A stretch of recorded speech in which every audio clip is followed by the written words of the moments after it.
Welcome to another Deep Dive Learner. Um, you know the feeling, right? You come home after a very, very long day at work. Oh, yeah. And you walk through the front door, and you find that your absolute favorite pair of shoes has just been peed in. Or, the side of the couch you just bought is completely shredded to pieces. Yes, totally shredded. And there is this very specific, very human assumption we immediately jump to in that moment. We look at the mess, we look at the cat sitting there calmly across the room, and we just like, you did this on purpose. Right. This is revenge. Exactly. We assume it's malice, like they are actively punishing us for having the audacity to leave them behind. We really do. We project this incredibly complex, honestly somewhat petty human emotion onto them. Totally. We frame it as a behavioral problem or spite or, retaliation. But when you actually look at the underlying mechanics of what is happening in the animal's brain and body, that assumption couldn't be further from the truth. And that is exactly what we are unpacking today. We're going on a deep dive into a really, really detailed breakdown from a YouTube channel called Cats in Universum, which literally translates to Cat Universe. Catchy name. Right. The video is titled, Always Do This When You Leave Your Cat Alone at Home.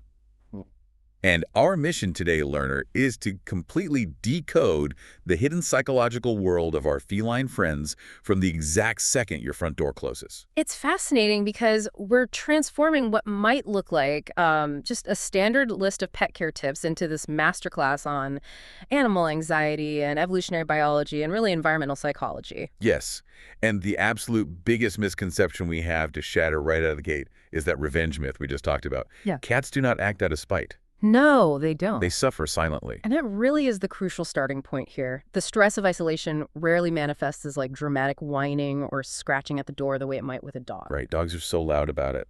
Exactly. But the cat is essentially trapped in a state of quiet physiological endurance. The stress only really shows up in subtle consequences that we constantly misinterpret. Like what? What should we be looking for? Well, we're talking about abnormal amounts of hair on the floor, or sudden bald spots on their legs or belly from compulsive over-grooming. Oh, wow. Yeah, or even a complete refusal to eat while you are gone. So what we are exploring today isn't just a basic how-to guide. It is a profound look at how a highly territorial, environmentally sensitive brain processes isolation. And routine, right. Yes, routine and sudden sensory voids. Okay, so to really understand that lonely cat, we have to start at the exact moment of separation, the exit. Because the breakdown points out that the first 15 to 30 minutes after you leave are the absolute most stressful period for the cat. The peak of the anxiety. Right. The door clicks, your footsteps fade down the hall, and the cat is just left with this sudden, overwhelming void. It's an acute spike in cortisol. Cortisol is a stress hormone, and once it floods the bloodstream, it doesn't just vanish, It lingers. It takes hours to metabolize and clear out. In that first 15 minutes, the animal is transitioning from a state of being accompanied and secure directly into a state of vulnerable isolation. Wow. And how we handle that specific transition completely dictates their baseline anxiety for the entire rest of the day. Which brings up a habit I am, honestly, so guilty of. I think a lot of pet owners are. Oh, the goodbye. Yes. You're getting ready to leave, you grab your bag, and then you get down on your knees, you put on that guilty, high-pitched voice, and you say, Mommy loves you, be a good girl, I'll be back so soon, don't be sad. But I'll do it. You give them this long, drawn-out goodbye, and apparently this is terrible for them. It is entirely counterproductive. You have to remember that the cat does not process human language. Right, they don't speak English. Exactly. They don't understand the words, I will be back at 5 p.m. What they are analyzing is your tone, your micro-expressions, your body tension. Just your general nervous energy. Yes. They read your lingering and your repeated glances back at the door. I was thinking about this, and it's a bit like if you and a friend are about to board an airplane. Okay. Right before you step onto the jet bridge, your friend grabs your shoulders, looks at you with wide, teary eyes, and says, I love you so much. Be brave. It's going to be okay. That would be terrifying. Right. It doesn't make you feel loved. It makes you panic that the plane is going to crash. Exactly. You'd way rather they just casually say, see you inside, and walk on. That airplane panic is essentially what that acute cortisol spike feels like to the cat. Let's look at it from an evolutionary survival perspective, right? Yeah. You are the apex predator of the house. I like the sound of that. Well, if the apex predator is acting nervous, lingering, and showing signs of distress before leaving a territory, how does the cat interpret that? Oh, I see. As a warning. Yes, a glaring warning. Your guilt feels like fear to them.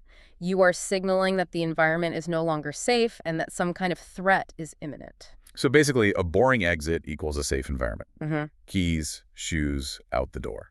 Exactly. The more mundane the departure, the less the cat's threat detection system is activated. But we aren't supposed to just leave them with absolutely nothing to focus on either, right? Yeah.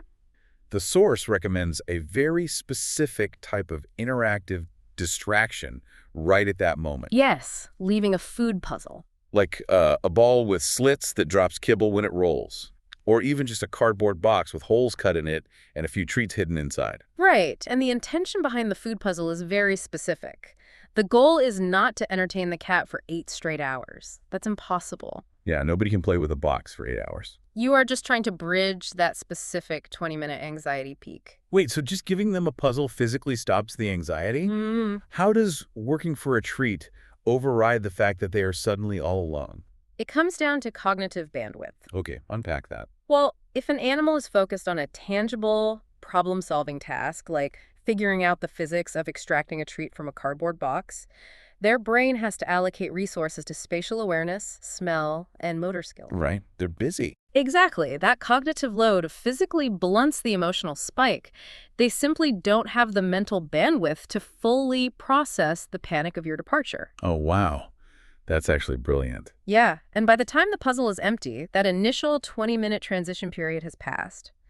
The cat's nervous system has settled into the reality of the empty house without ever hitting that terrifying peak of panic.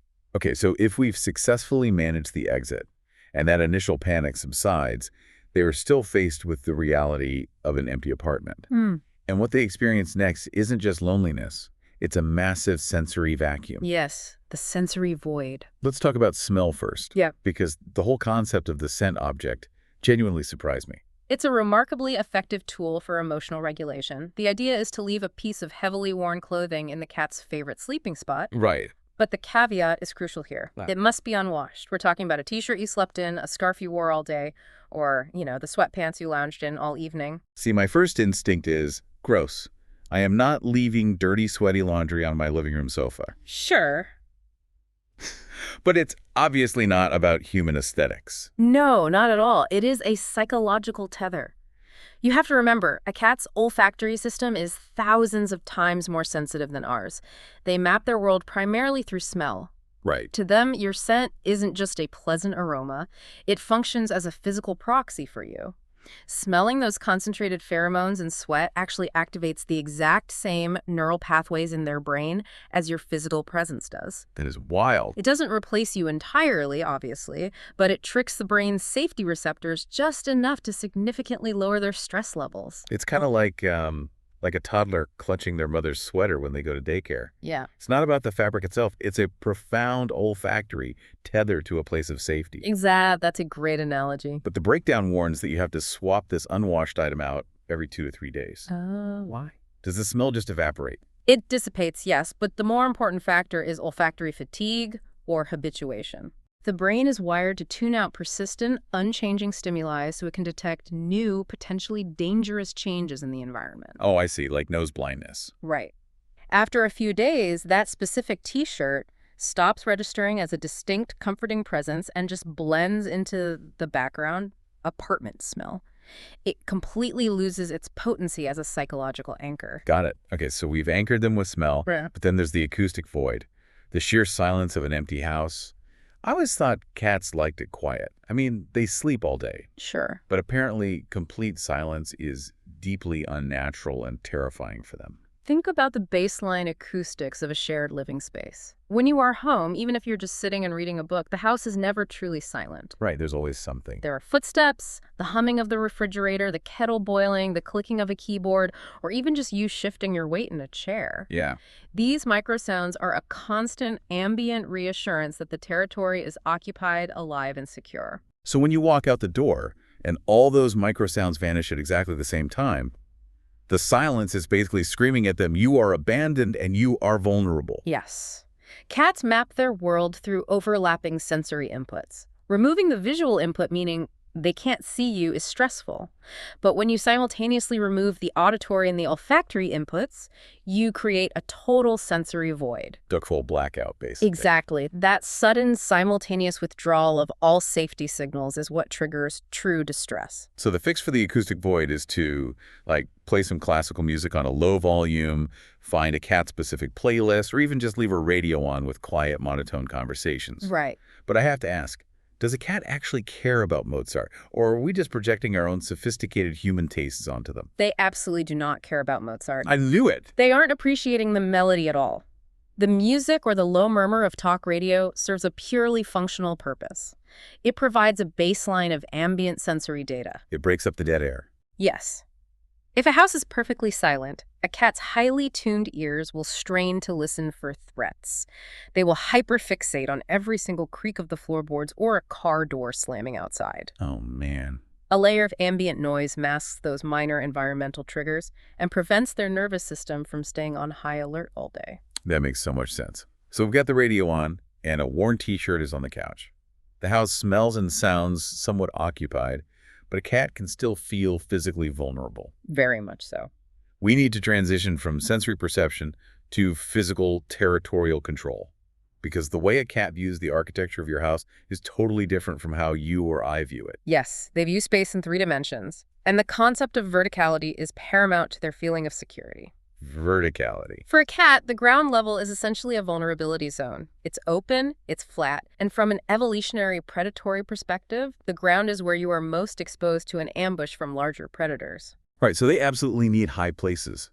Wall shelves, the tops of kitchen cabinets, tall scratching posts. They use height to monitor entrances, right? Yes, exactly. If a cat is up near the ceiling, no one can sneak up on them. They feel protected by the walls and the ceiling at their back, and they can finally relax. Height is a vital stress management tool. Just like hiding spots, providing a tunnel, a cardboard box, or even just leaving a closet door cracked open gives them a microenvironment with a narrow entry point. Like a little bunker. Precisely. In the wild, if you can defend a narrow entry point, you have a feeling of 360-degree protection. A cat hiding under the bed isn't necessarily showing weakness or fear. They are actively regulating their nervous system by taking control of their physical environment. That is so interesting. Here is the part about territory that really struck me, though. Open doors. Oh, this is a big one. When we leave for work, a lot of us close the bedroom door or the bathroom door. Maybe we just want to keep things tidy, or we want to keep the cat out of trouble while we aren't watching. Right, it's a common human habit. But closing interior doors is a fundamental disruption to their instinctual routine. Cats are patrol animals. Like little security guards. Literally. In the wild, their survival depends on a daily routine of walking the exact perimeter of their territory to ensure it hasn't been breached by a rival or a predator. And the breakdown explains that a closed door makes the territory feel like a puzzle with missing pieces. Yes. Because they can't verify what's behind the door, they spend all day feeling this restless anxiety. Yes. Imagine coming home and finding half your house randomly boarded up. You wouldn't just sit on the couch and relax. No, you'd panic. You'd spend all day pacing, staring at the wooden boards, wondering what the heck was happening behind them. That is an excellent way to visualize the stress. How do they actually clear a room? They walk the perimeter, they map escape routes, and they rub their facial pheromones on door frames to mark it as safe. Right. The face rubbing. When you close a door, you are blocking their access to their own pheromone markers. If they can't physically patrol the space, they can't clear it of threats in their own mind. Wow. But there is another dimension to territory beyond physical space, and that is time. The biological clock. Oh, the biological clock. This is huge. You have to return home at the exact same time every day. Cats obviously don't read wall clocks, but their internal biological rhythms driven by sunlight, circadian rhythms, and hunger cues are astonishingly precise. Like scary precise. They actually begin to anticipate your return roughly 15 to 20 minutes before you usually walk through the door. That's amazing. Their baseline activity level rises, they physically move toward the entryway, and they start listening for your specific footsteps in the hall or your car pulling into the driveway. So if your schedule is variable, let's say you come home at 5 p.m. on Monday, 8 p.m. on Tuesday, and 6 p.m. on Wednesday, that pattern is totally broken. And the psychological toll of a broken pattern is severe for an animal that thrives on routine. If you always come home at 5 p.m., the cat knows the isolation has a definitive, predictable endpoint. Right. But if you are late, every single hour past that expected return time is an hour of compounding panic. The brain loses its temporal anchor. Predictability is the ultimate safety net for an animal that cannot control its own environment. Okay, so let's say we've mapped out a safe, predictable, sound-filled territory. The panic subsides. But now they're faced with 10 hours of absolutely nothing to do. Right, the boredom sets in. The anxiety transforms into boredom, and it's made very clear in the source that for a lonely cat, boredom quickly leads to dangerous curiosity. An understimulated brain will seek out stimulation. And this is where curating the environment shifts from being a matter of emotional comfort to a matter of life and death. Let's look at positive engagement first. Setting up a window TV. Basically clearing a comfortable spot on a windowsill that looks out at birds, cars, falling leaves. It provides a constant flow of visual stimuli. It acts as passive enrichment. The brain is processing the movement outside, which wards off the lethargy and destructive frustration that comes from staring at a blank drywall for 10 hours. Then there's food and water. We talked about the puzzle feeder for the exit, but you can also use a time feeder that pops open, say, 4 hours after you leave. Exactly. That breaks up the monotony of the day. Or you can scatter kibbles around the house under cups, up on those high shelves we talked about, to simulate a hunting session. But the water situation genuinely surprised me. Leaving one big bowl of water in the kitchen isn't enough. It's not about the volume of water, it's about the quality and the presentation. We talked about how incredibly sensitive a cat's nose is. In just 8 to 10 hours, a bowl of standing water reaches room temperature. It collects invisible dust from the air, and maybe a few stray hairs fall in. Yeah, that happens. While to human eyes, it looks perfectly fine. But to a cat's hypersensitive olfactory system, that water is now stagnant, stale, and highly unappealing. So they just stop drinking it. Right. Which is terrible for their kidneys. The recommendation is to have multiple bowls in different rooms or ideally a running water fountain. Instinctively, moving water reads as fresh and safe to them, just like a running stream in the wild. Speaking of kidneys, you also have to make sure the litter box is perfectly clean before you leave, and add a second one if you're gone for more than 10 hours, because they will literally hold their urine rather than step into a dirty box, which causes major internal damage over time. You are basically managing their physical health through intentional environmental design. But the transition from finding them engagement to mitigating hidden hazards is where we really need to slow down and pay attention. Yeah. Because when a cat gets bored, the mundane, everyday objects in your house transform into highly attractive, highly dangerous toys. The list of dangers here is intense. But I really want to understand why they are so drawn to these specific things. Yeah. Take blister packs, for example, those shiny foil packets for medications. Oh. The breakdown says cats will literally bite through the foil to get to the pills. Why on earth would a cat want to chew on a pill packet? It goes back to their predatory drive. A foil blister pack is shiny, which catches the eye, but more importantly, it crinkles. Okay. To a cat, that specific high-pitched crinkling sound perfectly mimics the crunch of a bird's wing or the exoskeleton of a beetle. No way. Like a bug. Yes. Their instinct tells them it's prey, so they bite down hard, accidentally piercing the foil and ingesting toxic human medication. Wow. And then there's strings and hair ties. We always see cartoons of cats playing with yarn, but it's incredibly dangerous. Why is string such a hazard? It has to do with the physical anatomy of a cat's tongue. The rough sandpaper tongue. Exactly. A cat's tongue is covered in tiny, backward-facing barbs called papillae. They use these to groom their fur and scrape meat off bones. Makes sense. But those backward-facing barbs act like fishhooks.